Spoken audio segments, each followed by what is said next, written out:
Hello. Okay, I got 8 minutes. No, you didn't. Thank you for letting me, Frank, thank you for inviting me to be here. Thank you all for letting me be a part of the Arlington Historical Society night with you. I'm going to take you back. I'm going to take you back almost 17 years. We're going to talk about 9/11 from inside the president's bunker, the Harvard facility under the White House. I'm not allowed to tell you how deep it is or where it is, but it exists, and that's okay to say. But before I do that, let me set the stage just a little bit.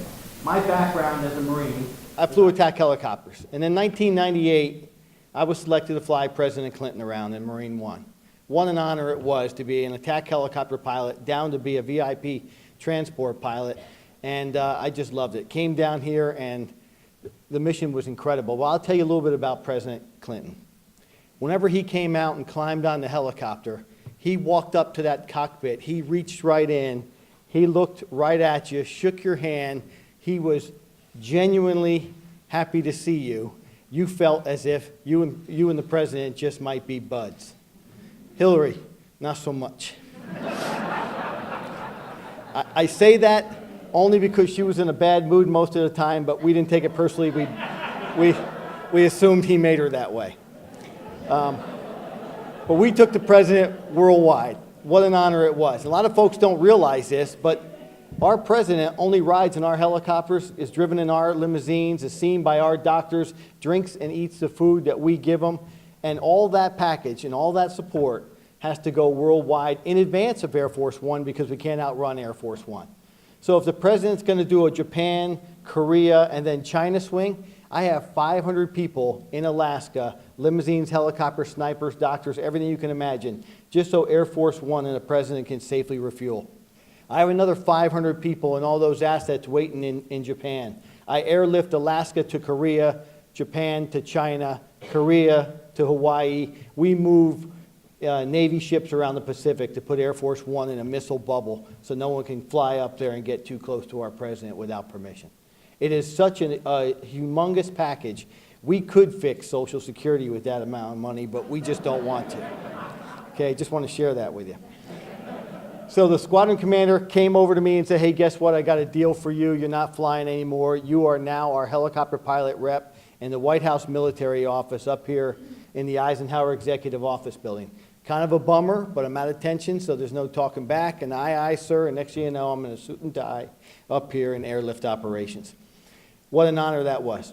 What a package that was. President Bush then soon came in. He made everybody in the White House staff change the color of their badge, but if you're a military member, you can go anywhere you want in the White House complex, anywhere. If you want to go up to the residence, you're cleared hot. I would tell you it's your last day there if you go up to the residence. But you could do it if you wanted that to be your last day. Complete honor. Airlift operations, such a big deal that we would rotate that assignment. Some days, one week you have the president, next week you have the vice president, week after that, first lady, congressional missions. I had the presidential mission the week of September 11th. I was responsible for moving all those limousines, helicopters, phones, Secret Service snipers, doctors, everything I described to you. As the events started to transpire that day, you'll see in the brief that I couldn't stay in the Eisenhower building, and that's what forced me to go across the street and conduct my mission elsewhere. My first slide. There's only 2 people in the U.S. government who can give offensive, lethal instructions to the U.S. military. Anybody can defend themselves. But if we're going to tackle a government, kill a terrorist, invade a country, it better come from the National Command Authority. That's made up of the President of the United States, to the Secretary of Defense, out to the Chairman of the Joint Chiefs, down to the 4-star combatant commanders around the world. The NCA, the National Command Authority, is those 2 individuals. Everyone else is in support of the NCA on the National Security Council or the National Security Staff. The President was in Sarasota, Florida. Secretary Rumsfeld was in the National Military Command Center over at the Pentagon that day. The Vice President was in the White House. Dr. Rice was in the White House. I put 2 general officers because the Chairman of the Joint Chiefs, General Shelton, was in the process of turning over his post to General Richard Myers. General Shelton was out of the country. General Myers was at a congressional breakfast that morning. 846, airlift operations, 4th floor of the Eisenhower building. Somebody came running into the office and goes, hey, sir, quick turn on CNN. Apparently a small aircraft just struck the North Tower of the World Trade Center. Just like the rest of you, we turned on the TV. The first thing we noticed is, wow, that's a pretty big hole for a 110-story landmark on such a clear blue crystal day. There must be much more to the story. Soon, information started coming into the White House that that was American Airlines Flight 11. It departed out of Boston Logan Airport. It was supposed to reach California over to LAX when it went lost communications over Albany, New York, down the Hudson River, careening into the North Tower at 8:46. Why America watched, why we watched, as we saw United Airlines Flight 175 come into view on the TV screen. I remember yelling up in the office, hey, what's this moron doing? Trying to get a look at the hole in the North Tower before he circles to land at LaGuardia, and we saw that aircraft crash into the South Tower at what looked like full power to us. My boss, Air Force Colonel, come running into the room. Everybody stop what you're doing. Eyeballs on me. We have a full-blown terrorist event unfolding right before our eyes in the city of New York. Stand by for a lot of White House designated missions. And what that means is, whenever we have a national calamity, a tragedy, a catastrophe, a disaster, all the government agencies want to help. They have resources. They have people, experts that have to get up there.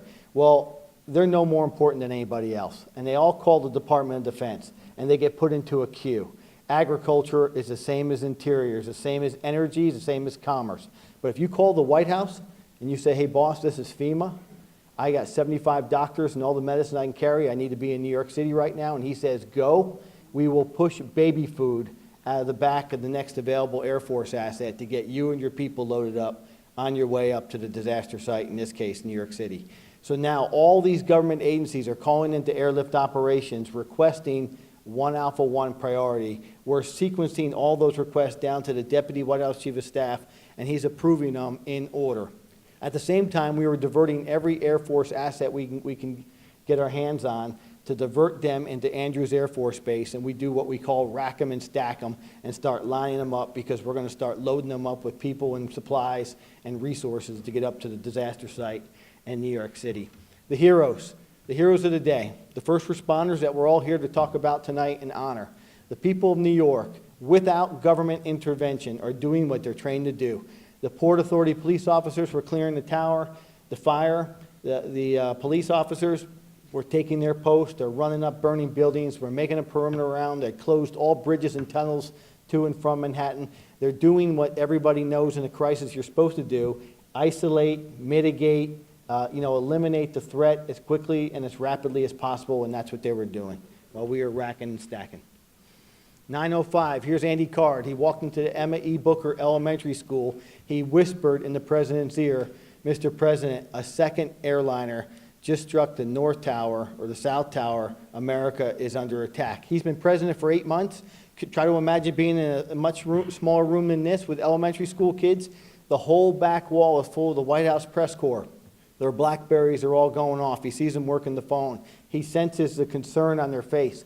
Behind the wall in that elementary school is a traveling White House Situation Room, a room full of military members whose only job right there is to get as much information for the president and create options for the president to make decisions. He decided to stay in that classroom because he knew he had all those people on the other side of the wall developing options for him to make decisions on, and he can obviously see in the White House press corps that things were starting to deteriorate. He finally made his remarks at 9:30 from the school, and Secret Service put him back in the motorcade, and they whisked him back to Sarasota Airport as quickly as possible. I'm allowed to tell you this. In times of national emergency, we always want to get the president airborne. We don't want him to be stuck in a bunker somewhere. We want him airborne. We call it a big sky, little bullet theory. We get him on Air Force One or some other type of asset, we can put him real high in the sky, we can put him in a missile bubble, we can surround him with fighter jets. He can talk to any world leader, issue any order, even to a submarine under a polar ice cap. The president can execute any agenda or any mission right there from Air Force One or any other asset that we can put him on. That's our goal, get him airborne. Right now, I'm still in the Eisenhower building. I'm working the 1 Alpha 1s when all of a sudden, an airliner overflew the White House. I will tell you folks that unless you're Marine One, nobody overflies the White House. It's prohibited airspace. This jet was so low and so loud, everybody just froze right there. Somebody ran to the window and goes, hey sir, I just saw a big white jet in a hard left-hand turn heading west. Within moments, we had breaking news. There's been a fire and explosion over at the Pentagon. So this aircraft that just violated P-56 must have been the same aircraft that just hit the west side of the Pentagon, American Airlines Flight 77. As it turned out, they were separate aircraft. The aircraft that broke P-56 was none other than NAOC, the Air Force E-4B. If you remember back on 9/11, the U.S. Air Force was conducting a huge nuclear military command and control exercise. They moved one of those specialized E-4s, 747, with a white dome on top, over from Offutt to Andrews Air Force Base. When the second tower was struck, they activated that plane. Your mission, get to the President of the United States. It's one of his options. You don't want to be on Air Force One, you want to climb on the Doomsday plane or Night Watch, that's your option, to have that 747 nearby. When that plane gets activated and they put a laser line and it says the President is in Florida, they fly over just about whatever they want to get there. And that's the plane that broke P-56. That's the plane that got the Vice President yanked out of his seat by the Secret Service because they didn't know what it was, and everybody at that point was forced underground. American Airlines Flight 77 originated out of Dulles, went as far as Ohio, made a right 180, came back, right 360, and hit the west side of the Pentagon. This 757 and that 747 literally must have passed each other in flight, as one was full of terrorists and innocent civilians, and the other one was full of military members racing to get down to the President. Right now, again, we just had a violation of P-56. We got a multi-city air attack on North America, both Washington and New York. And all of a sudden at 9:45, all these loudspeakers blared to life that we didn't even know existed.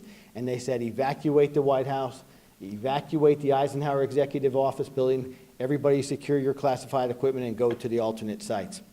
That's it. The boss, Air Force Colonel, came in the room and said, shut it down, don't care what you're working on. We can't stay here, everybody out of the building. I grabbed him and said, hey, Colonel, I can't leave. President Bush is not coming back to Washington, D.C. P-56 was just violated. Wherever the President is going to go, he needs limousines, helicopters, phones, snipers, doctors, Secret Service, everything I just described. He goes, well, you can't stay here. Go across the street, go underground, come up on the net, do logistics for the President. The rest of us are out of here. We'll catch up with you later. Great. Grab the planning kit. I'm gone. I got to the top of the steps. I'm looking over at the West Wing, the white awning. I had to stop just for a minute. I will tell you that the White House is a fortress. There are plainclothes Secret Service agents, uniformed Secret Service, crisis action team members, snipers, there's park police, all the way to the south, all the way to the north. And on 9/11, they had the gates to the south wide open, the gates to the north wide open. Everybody seemed to have an automatic weapon. They were literally pulling them out of tree trunks on the White House property. They're everywhere, but just so you know. And they were yelling in bullhorns, ladies, take off your heels and run. There's another plane inbound. Seeing these young 20-year-old professionals kicking off their clothes, shoes, dropping their purses, and sprinting off the White House complex was just an unbelievable sight to me. Got across the street, showed my credentials, Secret Service let me in. Before long, I'm underground. I'm at the President's Emergency Operations Center. This is not a door that you and I pull on. Big hydraulic door opens, big door closes. I'm in the White House bunker complex. First person I see, I got the logistics planning kit.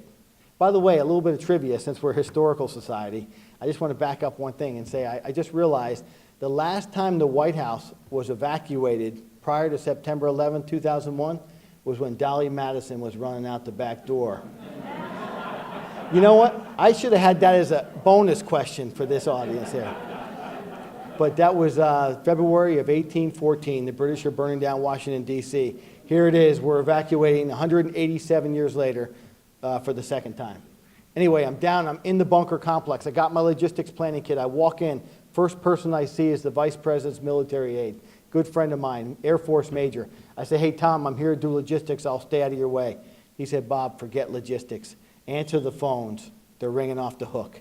So try to imagine this operations center, this bunker complex. This whole wall is full of military members with computers and phones and consoles and radios. And on the other side over here is the executive conference table. We're in now the ops center over here. I look down at the end of the line of military members, and I see there's an empty desk, an empty cubicle. And as I got closer to it, I could hear the phone ringing. So sure enough, I get down there, I drop my planning kit, I sat down, I picked up the phone. My first phone call that day was at 9:52 in the morning, and this is the result of my first call. It was a direct call from the Situation Room in the West Wing when the man on the other end said, "Major, we have another hijacked plane 16 miles south of Pittsburgh, inbound, Washington, D.C." My natural reaction was, whoa, you're going to have to hold on. And I turned to my right to find the middle aide to the vice president, and who's standing next to me but Vice President Cheney. And all of a sudden, right behind him was his wife, Lynn. Here's Dr. Rice, her deputy, Stephen Hadley, Norman Mineta. Everybody who was in the West Wing was now forced underground into this bunker complex because of the violation of P-56.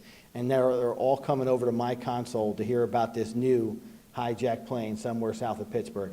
Naturally, I snapped to Mr. Vice President. We got a hijacked aircraft 16 miles south of Pittsburgh, inbound Washington, D.C. He turns, and there's these 3 black speaker boxes up on the wall. They're all direct landlines to anywhere he wants to go around Washington, D.C. They immediately patch him into the FAA.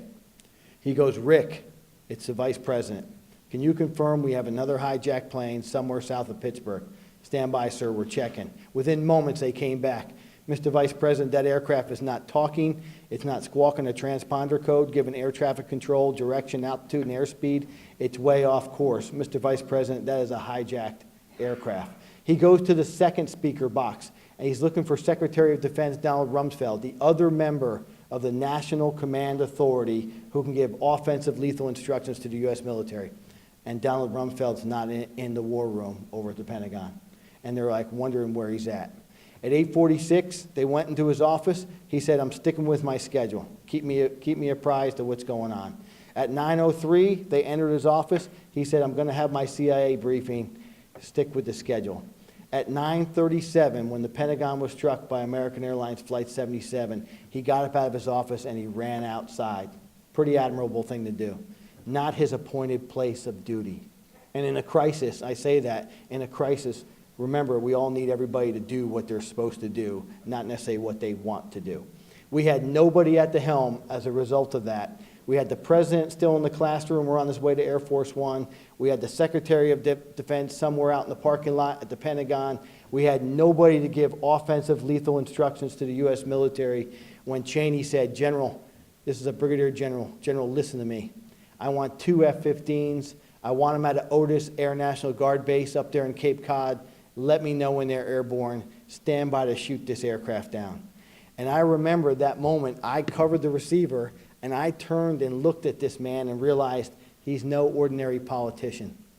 He's somebody who was a former congressman from Wyoming, a chief of staff for President Ford, a Secretary of Defense for the first President Bush, and now Vice President of the United States. He didn't say, "Get me fighters." He knew the Type Mile series fighters. He knew the bases that had the 5-minute strip alert. He knew all the military plans. In times of national emergency, you couldn't have a better guy at the helm than somebody with that type of and that level of experience that Cheney had. Before long, we heard all on the SATCOM network, the F-15s were airborne. They were supersonic, 1,200 miles an hour. They were 5 minutes away from Flight 93. And without hesitation, he said, "Shoot that aircraft down. Weapons free to engage." At 10:05, that naturally sucked out the air of the bunker complex. Everybody was waiting for the reports of the F-15s. At 10:05, all these satellite radios blared to life. Aircraft down, 68 miles south of Pittsburgh, no survivors. Nobody made a sound. Cheney was sitting up staring at those 3 speaker boxes when all of a sudden he turned around, he walked right over to my console, and he goes, "Major, for the congressional investigation, state your full name." And I'm thinking, no. I wonder if now's a good time to tell him I'm here to do logistics. So sure enough, I snapped out of it. It's Major Bob Darling. He goes from Major Darling to the Vice President to the National Military Command Center. "We just shot that aircraft down. I really need to talk to the president." And just as they were turning to Air Force One, this is the PEOC, those same satellite radios blared to life that the F-15s never fired. The F-15s never fired. Okay. 10:08. right after we just got past United Flight 93. 10:08, they're reporting that, in fact, the South Tower of the World Trade Center collapsed. I will tell you, it was a really historic moment for me because it's what people saw on TV was not what they were willing to accept happened. They were literally yelling at CNN going, that's not true. There's no way a 110-story tower in a city of 8 million, 750,000 people work down there, can be on the ground. They literally, I was watching people refuse to process the information. Finally, Cheney said, everybody stop. Does anyone know how many people work there? Someone said, Mr. Vice President, 7 buildings in the World Trade Center complex, 50,000 people on any given day in those 2 buildings alone. He flipped over a sheet of paper. He scribbles out some numbers. The president comes up on the net and he goes, Mr. President, we just lost the South Tower, sir. My best guess, we have 20,000 dead Americans in the city of New York. 10:28, the saddest moment in my life, I remember when everybody was looking at the TV screen, screaming again, that in fact we lost the North Tower of the World Trade Center. Cheney and everybody paused. Everybody was just watching it in horror. And he literally got President Bush on the phone. And he said, Mr. President, we just lost the North Tower. It's my best guess at this point that we have 40,000 dead Americans in the city of New York. We thought it was one of those calls that dropped off the net. We thought we lost Air Force One. President didn't say anything. Everybody started staring around at each other. And all of a sudden, the president comes back and goes, hey, what's Mayor Giuliani saying? Has anyone talked to the mayor? And Cheney goes, no, sir, I haven't been able to talk to the mayor. We have no contact with the mayor at this time. He goes, what about the hospitals? What are the hospitals saying as far as dead and wounded? What are we getting kind of reports from the hospitals? He goes, sir, I got no reports from any hospitals up there in New York. He goes, well, what about FEMA? Where's FEMA? What is FEMA saying is going on up there in New York? And he goes, Mr. President, FEMA hasn't even left yet.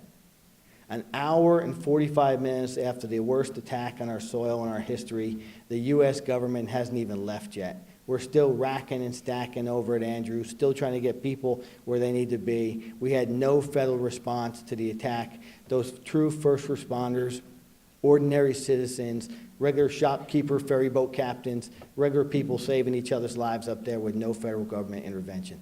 I'll tell you, we're mighty, but we're not very nimble.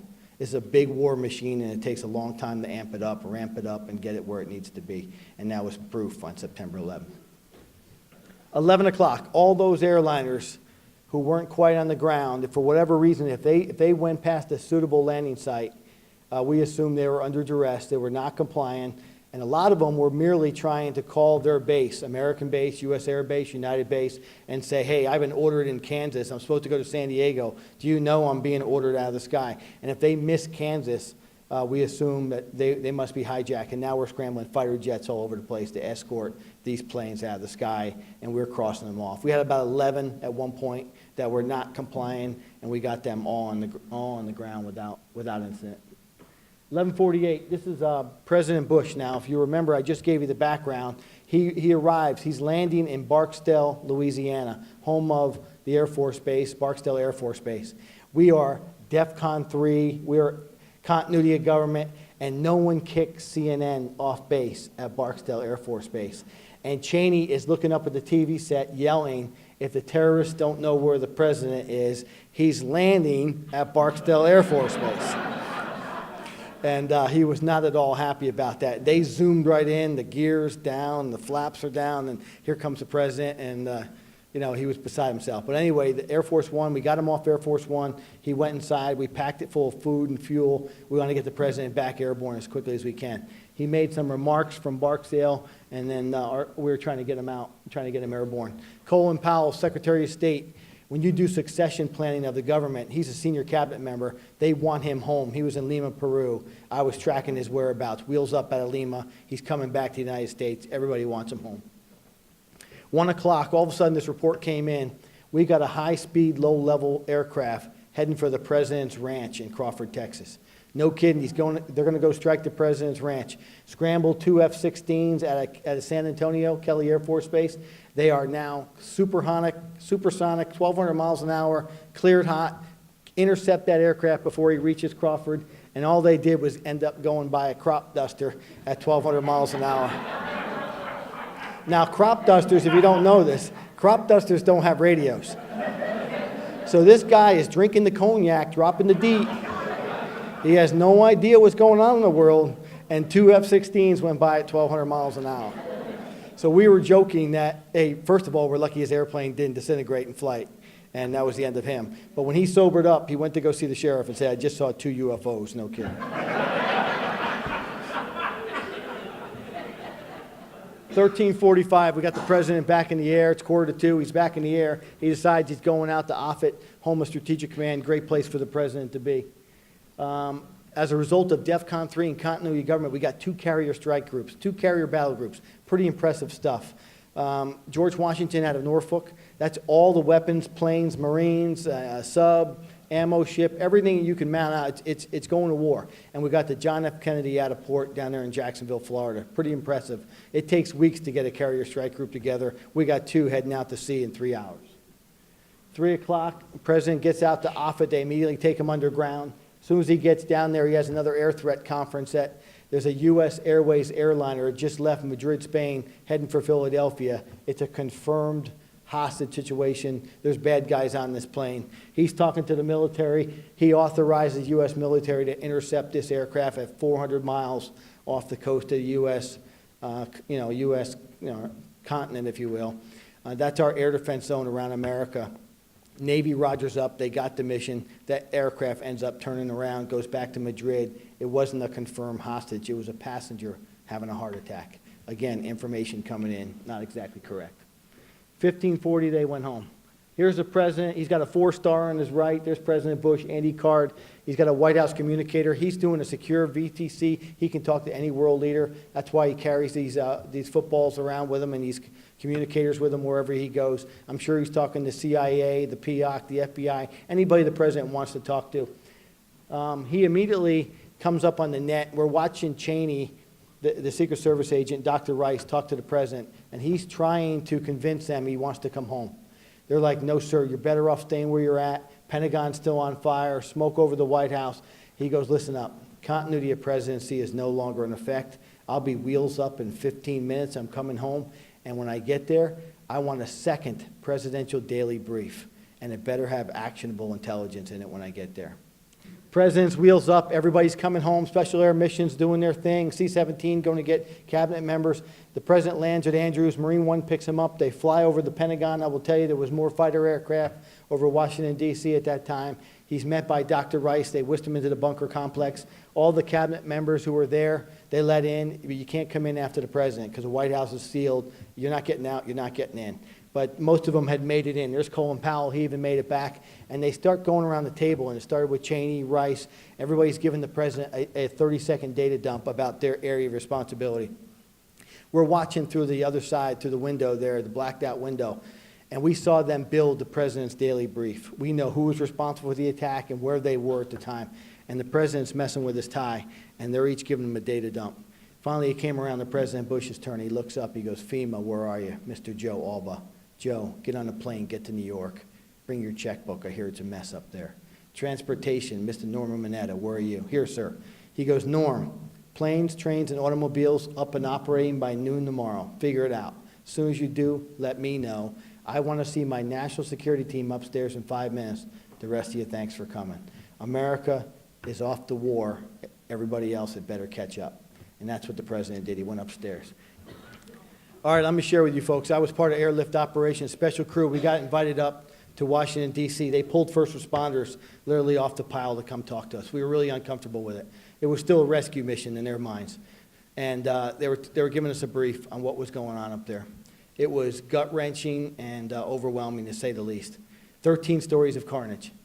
210-story towers came down on themselves. There's other buildings that collapsed, but these are the prominent landmarks. 13 stories of twisted steel.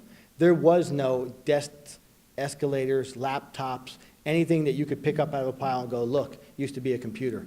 2,000 degrees Fahrenheit, beams that you and I, steel beams, you and I joined hands, couldn't get our arms around, ripped like paper. It was nothing but ash, glass, and twisted steel. Really, really sad. Something else that moved me was as we were walking around away from ground zero, there were pipes, water pipes, sewer pipes standing straight through the road. All that reverse plumbing that came down with those buildings had to go somewhere. And as it got forced underground up into the system, it was buckling the streets. I tried to think of all those people, the 750,000 people that ran away from ground zero as pipes were coming up through the streets right next to them. It must have been just an awful, horrific sight for them. All right, before you kick me off the stage, Frank, I just have a couple of comments I'd like to make. Last time we met, I wasn't 50. I need these now. As I conclude my portion of tonight's presentation, it's important that we never forget the nearly 3,000 brave Americans, some you may have known personally, who were trapped in the World Trade Center towers, working at their desks in the Pentagon, or fighting for their very lives on board Flight 93. These Americans were undeserving victims of pure evil and hatred by a group of calculating Islamic fanatics whose primary mission was to kill as many Americans as possible. But the terrorists end up getting it wrong. Rather than destroy us, they unified us. Instead of instilling fear in us, thousands flocked to the recruiting stations around our nation to join our military ranks. Instead of overwhelming us in despair, it unleashed a wave of patriotism in all of us and summoned one of America's greatest attributes called resilience.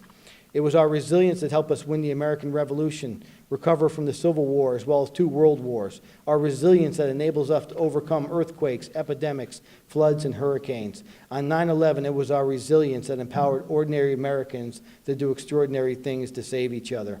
We will never forget it was ordinary citizens on board United Flight 93 who overcame unprecedented fear and confusion to unite themselves to fight and stop the terrorists from succeeding in their mission. And we must never forget the incredible service and sacrifice of our nation's warriors, first responders, and their families who have given so much of themselves over the last 16 years so we can continue to live free. Our warriors need us now more than ever before. We need to continue to get together like this and support great organizations on their behalf. The Wounded Warrior Project, the Semper Fi Fund, Troops to Teachers, Helmets to Hard Hats, just to name a few. Some nonprofit programs that literally do their best to reach out and help every first responder and every service member that needs it. They won't ask us to do it. It's just something we all need to do. It's the best way to preserve the strength of our families, the strength of our communities, and ultimately the strength of our nation. In closing, I want to commend you all for your patriotism, your willingness to serve each other and our nation. Your contributions are immeasurable and vital to the continued defense of our great nation. Keep doing the incredible. Keep praying for victory. And God bless you, and God bless the United States of America. Thank you.